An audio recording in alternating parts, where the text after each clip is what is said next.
નમસ્તે વિદ્યાર્થી મિત્રો, કાલે આપણે વિકાસશીલ અર્થતંત્રના લક્ષણો વિશે જોતા હતા. એમાં લાસ્ટ મુદ્દો હતો આંતરરાષ્ટ્રીય વ્યાપારનું સ્વરૂપ, એટલે કે વ્યાપારનું સ્વરૂપ. તો આપણે એમાં જોયું હતું કે વિકાસશીલ દેશ જે છે તે આંતરરાષ્ટ્રીય વ્યાપાર પણ કરે છે.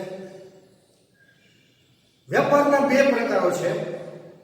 એક આંતરિક વ્યાપાર, આંતરિક એટલે અંદર, દેશની અંદર થતો વેપાર, દેશની સરહદની અંદર જુદા જુદા રાજ્યો વચ્ચે થતા વેપારને આંતરિક વેપાર કહે છે. દાખલા તરીકે ગુજરાતનો વેપારી પંજાબમાંથી ઘઉં મંગાવે તો એ આંતરિક વેપાર કહેવાય. આંતરરાષ્ટ્રીય વેપાર એટલે શું? તો કે આંતરરાષ્ટ્રીય વેપાર એટલે દેશની સરહદની બહાર જુદા જુદા દેશો વચ્ચે થતા વેપારને આંતરરાષ્ટ્રીય વ્યાપાર કહેવાય. આ આંતરરાષ્ટ્રીય વેપારનું ઉદાહરણ આપણે જોઈએ તો ભારતનો વેપારી જાપાનમાંથી યંત્રો મંગાવે તો એ આંતરરાષ્ટ્રીય વ્યાપારનું ઉદાહરણ છે. હવે આંતરરાષ્ટ્રીય વ્યાપારમાં બે બાબતોનો સમાવેશ થાય છે. એક આયાત અને બીજું નિકાસ. આયાત એટલે શું? તો કે આવે એ આયાત આપણે બીજા દેશમાંથી જે વસ્તુ આપણા દેશમાં મંગાવીએ એને આયાત કહેવાય. તો નિકાસ એટલે શું? તો કે આપણા દેશમાંથી બીજા દેશમાં જે આપણે વસ્તુ મોકલીએ તેને નિકાસ કહેવાય. હવે વિકાસશીલ દેશોમાં આપણે જોઈએ તો આવા દેશોની જે નિકાસો છે, એટલે કે ભારત જેવા દેશ વિકાસશીલ નિકાસો છે, તેમાં શું હોય? તો કે મોટે ભાગે આવા દેશોનો મુખ્ય વ્યવસાય ખેતી એટલે કે કૃષિ છે. તો કૃષિ પેદાશની વસ્તુની આવા દેશ નિકાસ કરતા હોય. કૃષિ સાથે સંકળાયેલી બીજી નાની મોટી વસ્તુ, નાની એવા ઔદ્યોગિક પેદાશોની વસ્તુ, કાચી ધાતુ, આવું આવી જે એની જે કિંમત પણ ઓછી હોય એની વિકાસશીલ દેશો નિકાસ કરતા હોય. બીજી બાજુ આયાત, તો કે બીજા દેશમાંથી જે મંગાવે એમાં ખાસ કરીને યંત્રો કે જેની કિંમત ખૂબ જ વધુ હોય છે. હવે મિત્રો, આ જે મુદ્દો છે, છેલ્લો મુદ્દો આપણે જોયો હતો કે આંતરરાષ્ટ્રીય વ્યાપારનું સ્વરૂપ એમાં બને છે એવું કે આવા દેશોની જે નિકાસો છે એ ઓછી હોય છે. એક તો એની પ્રાઇસ એટલે કે કિંમત પણ ઓછી, અને આયાતો છે એટલે કે એ બહારથી જે વસ્તુ મંગાવે છે એ વસ્તુ છે એની કિંમત પણ વધુ હોય છે. આથી જ્યારે વર્ષ પૂરું થાય ત્યારે હિસાબ કરવાનો થાય ત્યારે આવા રાષ્ટ્રો જે છે વિકાસશીલ દેશો એને વેપારમાં સર્વૈયું છે એમાં ખાધ આવે. એટલે કે આપણે એને ચૂકવવાના વધારે થાય અને એમની પાસેથી લેવાના ઓછા થાય. તો અર્થશાસ્ત્રની ભાષામાં આપણે એમ કહી શકીએ કે વ્યાપારની જે શરતો છે આ વ્યાપારની શરતો પ્રતિકૂળ છે, અનુકૂળ નહીં. હવે અનુકૂળ વ્યાપારની શરતો કોને કહેવાય? તો કે અનુકૂળ વ્યાપારની શરતો કે નિકાસો વધુ અને આયાતો ઓછી હોય તો એને અનુકૂળ વ્યાપારની શરતો કહેવાય. પરંતુ વિકાસશીલ દેશોમાં એના કરતા વિરુદ્ધની પરિસ્થિતિ કે વિકાસશીલ દેશોની નિકાસો ઓછી હોય છે અને એની સામે એની આયાતો છે એ વધુ હોય છે. આથી વ્યાપારની શરતો પ્રતિકૂળ છે, આપણે એમ કહી શકીએ. નેક્સ્ટ મુદ્દો આપણે જોઈએ તો આજે આપણે આર્થિક પ્રવૃત્તિ અને બિન આર્થિક પ્રવૃત્તિ વિશે જોવાના છે. તો આર્થિક પ્રવૃત્તિ એટલે શું? તો આવક મેળવવાના કે ખર્ચ કરવાના હેતુથી કરવામાં આવતી પ્રવૃત્તિ એટલે આર્થિક પ્રવૃત્તિ. કે આર્થિક પ્રવૃત્તિનો હેતુ શું છે? તો કે આવક મેળવવાનો અથવા તો ખર્ચ કરવાનો.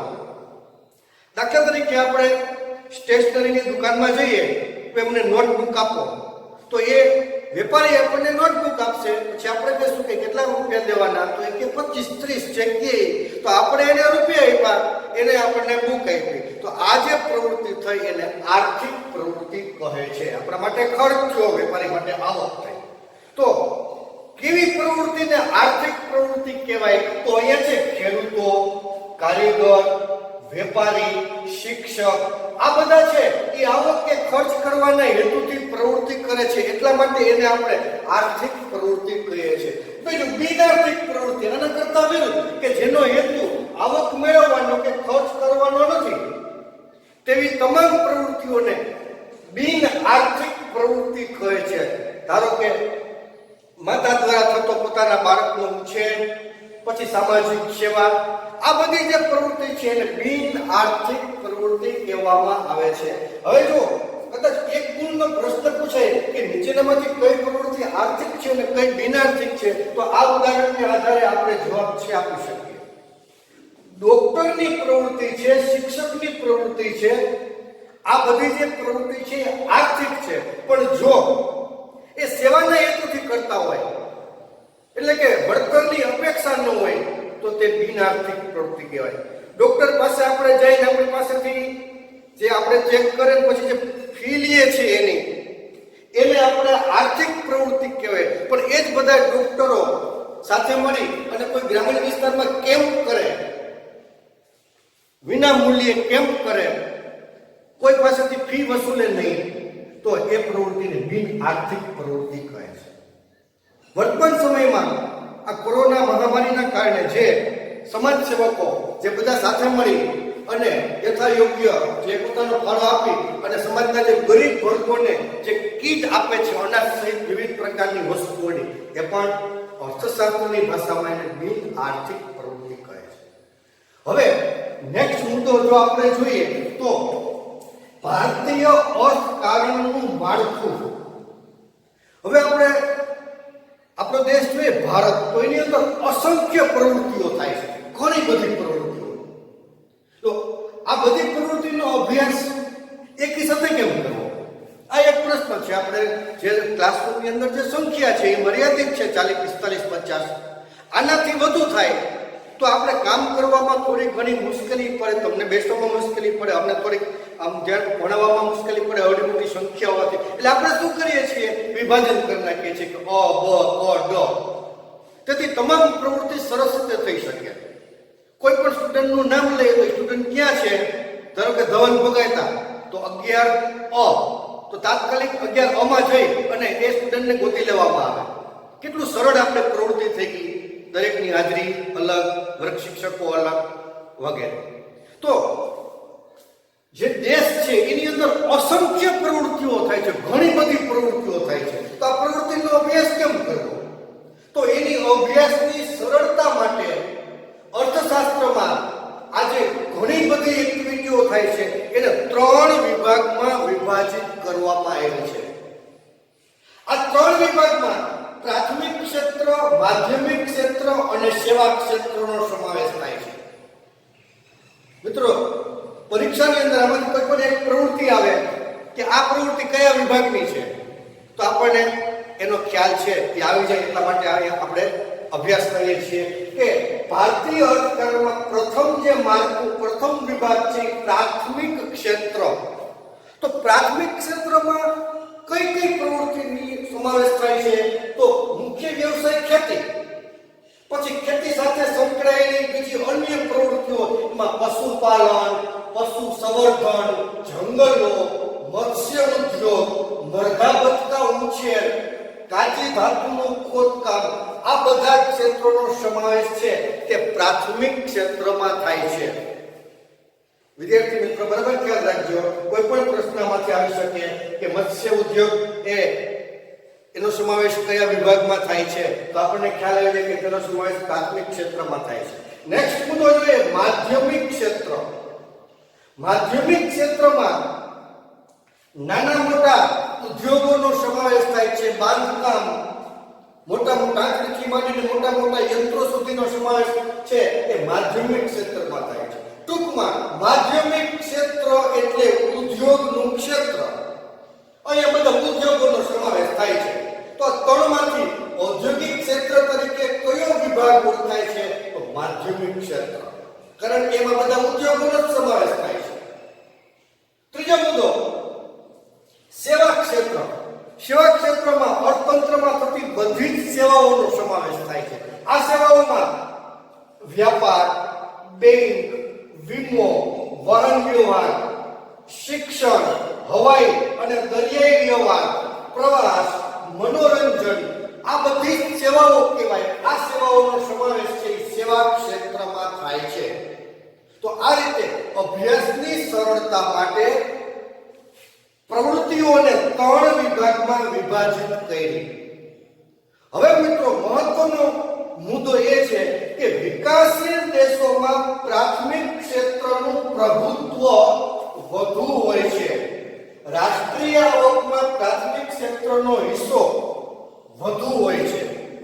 સ્વાભાવિક છે કે આવા દેશો જે વિકાસશીલ દેશો છે એનો મુખ્ય વ્યવસાય છે એ ખેતી હોય છે. આથી આપણે કહી શકીએ કે દરેક ક્ષેત્રમાં રાષ્ટ્રીય આવકમાં, રોજગારીમાં પ્રાથમિક ક્ષેત્રનો હિસ્સો સૌથી વધુ હોય છે. હવે આ પ્રશ્નને બરાબર સમજો. જો પરીક્ષામાં પૂછાય તેમાં મોટાભાગના વિદ્યાર્થીઓને મુશ્કેલી પડે છે. મુશ્કેલી ન પડે એટલા માટે નેક્સ્ટ અને છેલ્લો મુદ્દો જુઓ. જેમ જેમ વિકાસશીલ દેશનો આર્થિક વિકાસ થતો જાય તેમ તેમ પ્રાથમિક ક્ષેત્રનું મહત્વ ઘટતું જાય છે. બરાબર સમજો મિત્રો, અહીંયા ઘટતું જાય છે. સામાન્ય રીતે આપણે એમ કહીએ કે જેમ જેમ દેશનો વિકાસ થતો જાય તેમ તેમ રાષ્ટ્રીય આવકમાં પ્રાથમિક ક્ષેત્રનો હિસ્સો વધતો જાય છે. તો આપણે તરત જ કહીએ કે આ વિધાન સાચું છે. પણ વધતો નથી, ઘટે છે. તો આપણને એવો પ્રશ્ન થાય કે ઘટે કેમ?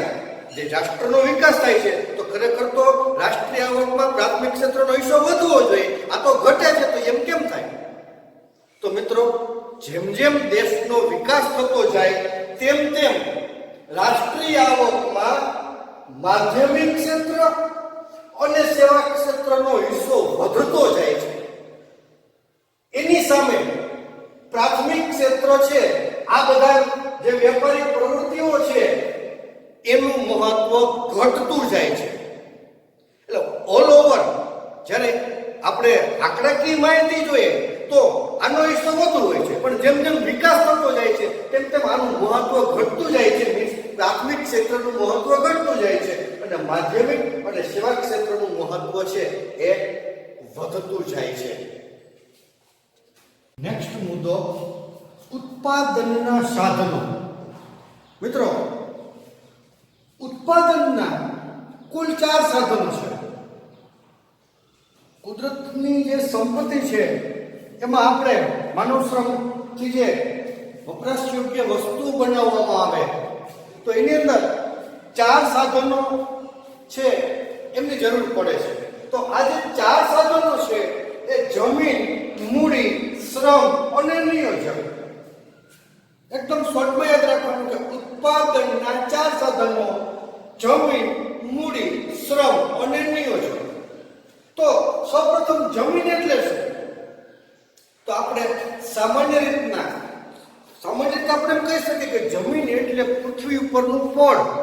ઉપર જે આપણે જેની ઉપર આપણે રહીએ છીએ, જેની ઉપર મકાનો બાંધીએ છીએ એને આપણે સામાન્ય ભાષામાં જમીન કહીએ છીએ. પરંતુ અર્થશાસ્ત્રની ભાષામાં જમીન એટલે તમામ પ્રકારની કુદરતી સંપત્તિ. તમામ કુદરતી સંપત્તિ, માત્ર પૃથ્વી પરનું પડ જ નહીં. તો એમાં કેનો સમાવેશ થાય છે? તો કે જંગલો. જો જંગલોનો સમાવેશ છે એ પણ જમીનમાં થાય. નદીઓ, પછી પૃથ્વીના પેટાળની અંદર રહેલા ખનિજો, ધાતુઓ, આ બધી બાબતોનો સમાવેશ છે તે જમીનમાં થાય છે. ઉત્પાદનનું બીજું સાધન મૂડી. ઉત્પાદન પ્રક્રિયામાં ઉપયોગમાં લેવાતા માનવ સર્જિત સાધનોને મૂડી કહે છે. દાખલા તરીકે યંત્રો, ઓજારો, મકાનો વગેરે. મિત્રો, અહીંયા બે જે સાધનો છે આ બંનેનો અભ્યાસ કરો તો આપણને એક ખ્યાલ આવે શું કે જમીન એ કુદરતનું સર્જન છે, જ્યારે મૂડી એ માનવીની પ્રવૃત્તિ છે, માનવ સર્જિત. મૂડી એ માનવ સર્જિત છે, જમીન એ કુદરતનું સર્જન છે. પણ મિત્રો, શબ્દ ઉપર ધ્યાન આપવાનું કે ઉત્પાદન પ્રક્રિયામાં જે સાધનો ઉપયોગમાં લેવાતા હોય એને જ અર્થશાસ્ત્રની ભાષામાં મૂડી કહે છે. જે સાધનો નો ઉપયોગ ઉત્પાદન પ્રક્રિયામાં નથી થતો એમને મૂડી કહેવામાં આવતું નથી. નેક્સ્ટ મુદ્દો છે શ્રમ. તો શ્રમ એટલે શું? અર્થશાસ્ત્રની ભાષામાં શ્રમ એટલે ભૌતિક વળતરની અપેક્ષાએ કરવામાં આવતા શારીરિક કે માનસિક કાર્યને શ્રમ કહે છે, જેમ કે કામદારો, ડોક્ટરો, શિક્ષકો વગેરે. તો આપણે ઉપર જોયું કે જમીન એ કુદરતનું સર્જન છે, શ્રમ એ સજીવ છે. કે શ્રમમાં કોઈ પણ જે વ્યક્તિ છે એ જે શ્રમ કરે છે, તો અહીંયા આપણે જે શ્રમના બે પ્રકાર છે, શારીરિક અને માનસિક કામ. તો શારીરિક કામ એટલે શું? તો કે ખૂબ જ મહેનત કરવી. ધારો કે શ્રમિક કારખાનામાં જે કામ કરે છે એ શારીરિક શ્રમ કહેવાય. માનસિક શ્રમ એટલે તમારી સામે જે ઊભા છે તે શિક્ષક, ડોક્ટર, જે ઓફિશિયલી કામ કરતા હોય મોટે ભાગે તે એ બધા છે એને માનસિક કામ કહેવાય. મહેનતથી કામ કરતા હોય એ શારીરિક કામ કહેવાય. તો આ શારીરિક અને માનસિક કામ કરતા કોઈ પણ વ્યક્તિ વળતરની અપેક્ષાએ કામ કરતા હોય એને જ અર્થશાસ્ત્રની ભાષામાં શ્રમ કહે છે. હમણાં આપણે જોયું કે શિક્ષક એ શ્રમ છે, માનસિક કામગીરી કરે છે. પણ કોઈ શિક્ષક શાળાની અંદર માત્ર સેવા આપવા આવતો હોય કે એને શીખવા માટે આવે છે કે અનુભવ માટે આવે છે કે કંઈ પગાર નથી જોતો, તો અર્થશાસ્ત્રની ભાષામાં એને શ્રમ ન કહી શકાય. કારણ કે વળતરની અપેક્ષા નથી, એને કઈ વળતર નથી મળતું. એવી રીતના કોઈ કારખાનામાં કોઈ શ્રમિક કામ કરે પણ એ કે મારે શીખવા આવવું છે, મારે કઈ પગાર નથી જોતો, તો એને પણ શ્રમ ન કહેવાય. તો એકદમ ટૂંકમાં વળતરની અપેક્ષાએ જે કાર્ય થાય છે એને શ્રમ કહેવામાં આવે છે. હવે મિત્રો છેલ્લો મુદ્દો કે ઉત્પાદનના આ ત્રણેય સાધનોનું સંયોજન કરીને, ત્રણેયને ભેગા કરી અને ઉત્પાદન પ્રક્રિયા હાથ ધરવામાં આવે એને નિયોજક કહે છે. ત્રણેયને કુશળતાપૂર્વક ભેગા કરી, આયોજન કરી અને ઉત્પાદન હાથ ધરવામાં આવે એને નિયોજક કહે છે. નિયોજક છે એ જમીન માલિકને ભાડું ચૂકવે છે, મૂડી માલિકને વ્યાજ ચૂકવે છે, શ્રમિકને વેતન ચૂકવે છે અને પોતે પોતાની પાસે જે રહે છે એને નફો કહે છે. આભાર.